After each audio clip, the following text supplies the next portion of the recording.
नमस्कार मेरे महान देश के महान हस्तियों को, इस युग के महान राजाओं को, राजकुमारों को, वैज्ञानिकों को और जुनून से भरे हुए साथियों का मैं तहे दिल से पाई जीसीवी ग्लोबल यूनिवर्सिटी में स्वागत करता हूं।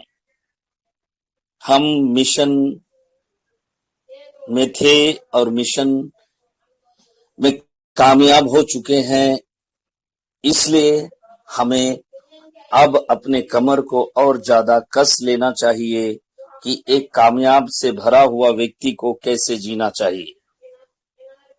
कामयाबी उनको भी मिली जो इसमें अधिकांश डेडिकेटेड नहीं थे, हौसला को नहीं छोड़े कुछ लोग, और अभी भी नहीं छोड़े हैं, ना ही भविष्य में छोड़ेंगे। मैं सभी पायनियर्स को, ग्लोबल कोर टीम को, हमारे पाई कोर टीम को, जीसीबी मूवमेंट के जितने भी कोर टीम मेंबर्स हैं, एम्बेसडर्स हैं, एनवॉयज हैं और डिप्लोमेट्स हैं, ज्ञाता हैं, टेक्निकल इंचार्जेस हैं, सभी को मैं तहे दिल से थैंक यू करता हूं। जीसीबी, जस्ट कल्पना करें, एक सपना था। 2019 से लेके अभी तक हम लोग सपना देखे, लेकिन सपने को साकार करने के लिए हमने लगातार काम करते चले गए। जिसका जिसका जो रेस्पॉन्सिबिलिटी था सभी ने किया। एम्बेसडर्स अपने अपने रेस्पॉन्सिबिलिटी को किए, जो लोग एजुकेशन देते रहे वो लोग करते रहे, इवेंट ऑर्गेनाइज होती रही, ट्रांजैक्शंस होते रहे, और जो एआई स्टूडियो से एप्लीकेशन बनते रहे, और जो क्रियाकलाप इसमें करने चाहिए उसको लगातार करते रहे। आज दिन भर मैंने देखा हमारे धनेश्वर, मनोज, अविनाश, उमेश जी, जीवन जी, बहुत सारे लोग लाइव थे दिन भर, करीब करीब 4 से 5 घंटा। ये क्यों 4 घंटा क्या हम लोगों ने बर्बादी की? नो, हम समय पर विजय पाने का क्रम को धरातल पर उतार चुके हैं। मिशन कामयाब हो चुका है। उस मिशन में और 4 चांद लगाने के लिए हम लगातार, हमारे युवा जनों को देखता हूं तो मैं भावुक हो जाता हूं। लगातार उनके डेडिकेशन, उनका लगाव इसके प्रति, जो जीसीबी के प्रति है, really I am thankful and grateful to each and every youth. Okay, every youth, they are the icon of our nation now. They are not ordinary youth. हमने चुनाव नहीं लड़ा, हमने यूपीएससी का एग्जाम नहीं दिया, ना रेलवे का एग्जाम दिया। मैंने कभी नहीं कहा, एक समय था स्कूलों में मैं कहा करता था, बाबू रेलवे का तैयारी के लिए ये पढ़ना चाहिए। मैं कहता था यूपीएससी के लिए आपको 8 घंटा पढ़ना चाहिए। मैं कहता था इसकी तैयारी के लिए ये चैप्टर को अच्छा से पढ़ लो। लेकिन यहां पर हमारा एक एग्जामिनेशन हो रहा था, अभी भी हो रहा है, कि सफलता को कैसे हासिल किया जाए। आप जो लोग हमारे स्कूल में जुड़े हुए हैं, इंटरनेशनल ग्लोबल स्कूल में, आपने देखा कि हमारे सिस्टर डोरिसी ने बहुत शानदार तरीके से कुछ कहानियों के माध्यम से हमें समझाने की कोशिश की है कि एक विजेता व्यक्ति बिना हथियार लिए, बिना औजार लिए विजेता कैसे बनता है।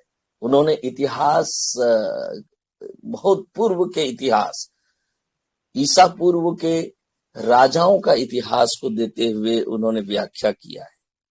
ये मिशन एक्चुअली हम सभी, क्योंकि राजा है, राजा रवाड़ा को तो हम लोग तो देखे नहीं है, लेकिन हमारे खानदानों में अभी भी कहा जाता है, हमारे क्या बेटा पैदा किया। मेरी मम्मी आज भी बोलती है, पूर्वी दीदी भी बोलती है, हाँ, बहनें बोलती है, हाँ, मेरा राजा भाई है, ऐसे बोलता है लोग।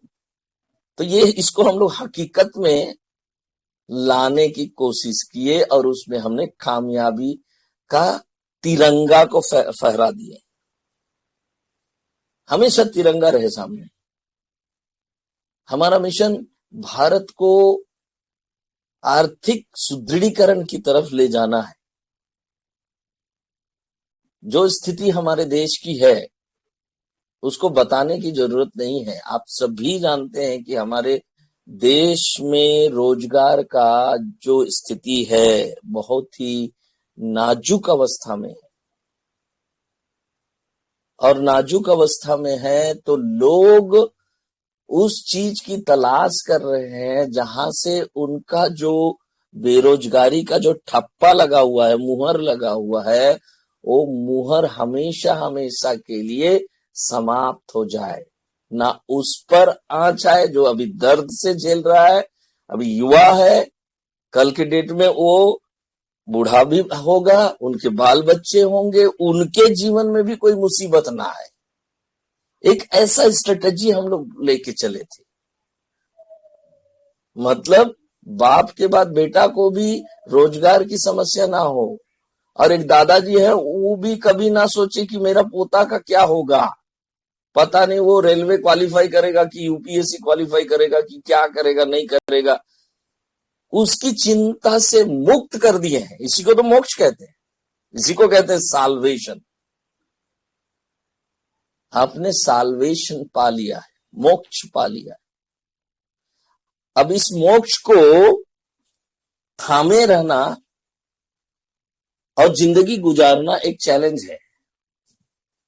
दूसरा चैलेंज शुरू हो रहा है। कहते हैं कि आत्मा मरती नहीं है, हर एक रिलीजन बोलता है, और धन के साथ हम अपनी आत्मा को भी ना गलत चीजों में इन्वॉल्व ना कर, क्योंकि जो भी कर्म करते हैं आत्मा पर प्रभाव पड़ता है, जिसको पाप कर्म कहा जाता है। तो इसीलिए आजकल हमारे डॉरिसिन हो चाहे जितने ग्लोबल के कोर टीम के हमारे आइकॉनिक एम्बेसडर्स हैं, आइकॉनिक हीरोज हैं जीसीबी मूवमेंट के, उन्होंने एथिक्स को भी इसमें इन्वॉल्व कर दिया है। और पहला क्लास इंडस्ट्रियल अलायंस का एथिक्स का ही चैप्टर था, और साथ ही साथ जो पहला चैप्टर डॉरिसिन का था वो भी एक तरह से बिना हथियार उठाए विजेता कैसे बने जाते हैं उसके बारे में उन्होंने ऐतिहासिक पृष्ठभूमि देकर बताई। ठीक वैसे ही बताई जैसे कि हमारे देश के गांधी जी ने बिना औजार लिए अहिंसा का मार्ग को अपनाकर भारत से उन लुटेरों को भगाए थे, उस युग के लुटेरों को भगाए थे, भारत को लूटने के लिए आए थे उनको भगाए थे। तो हमारा भी एक कर्तव्य बनता है कि भारत में किसी तरह का आंच ना आए। हमारे पास धन का अंबार है, सोने की चिड़िया को हम फिर दोबारा स्थापित करने जा रहे हैं। कहीं भटक गया था वो सोने की चिड़िया, कहीं उड़ के चली गई थी वो सोने की चिड़िया, हम उसको फिर दोबारा लाने की कोशिश कर रहे हैं। जीसीबी मूवमेंट सोने की चिड़िया को स्थापित करने का एक अच्छा सुनहरा मौका है। हम सोने की चिड़िया की कल्पना तो किए, करते हैं, देखे भी नहीं, लेकिन सुनहरा युग था अशोक के जमाने में, सम्राट अशोक जी के जमाने में था। सोने के सिक्के चलते थे, लेकिन वो सोने के सिक्के का आजकल तिनका भी हमें देखने को नहीं मिलता है। तो हमारा और आपका कर्तव्य है उस अशोक की कर्मभूमि में, महात्मा बुद्ध के उस कर्मभूमि में, गुरु नानक के उस महान कर्मभूमि में हमारा और आपका कर्तव्य भी यही है कि इस सोने की चिड़िया जो जिसको हम लोग इतिहास में केवल पढ़े हैं, वास्तविक रूप से नहीं देखे हैं, उसको पुनः स्थापित हम मिलकर कर सकते हैं। मिलकर, पूरा भारत मिलकर कर सकते हैं। अब आपको पता चल गया, अब कोई बहाना करने के लिए कोई स्थान रहा ही नहीं, कंफर्म हो गया जीसी, उल्टी गिनती शुरू हो गई। जिसके पास 1 पाई है वो 3 करोड़ का मालिक है। 3 करोड़ को आप कितना साल खर्च करिएगा या क्या क्या स्टेब्लिश करिएगा, उसका प्लानिंग करने का वक्त आ गया है। तो क्या हम हर भारत के नागरिकों को 3 करोड़ रुपए का ये गिफ्ट, जो अभी तक तो हम लोगों से पैसा कोई नहीं मांगा है, मांगना भी नहीं चाहिए, क्योंकि डॉक्टर निकोलस कोकालिस और उनका एंटायर टीम प्लस जो जो सरकारें लगी हुई है इसमें, या जो जितने भी ग्लोबल यूनियन है, बड़े बड़े WHO, यूनाइटेड नेशन, यूनेस्को, दुनिया भर का नाम हम लोग सुने हैं, सब लगे हुए हैं, सब इन्वेस्टर्स हैं, बड़े बड़े हस्ती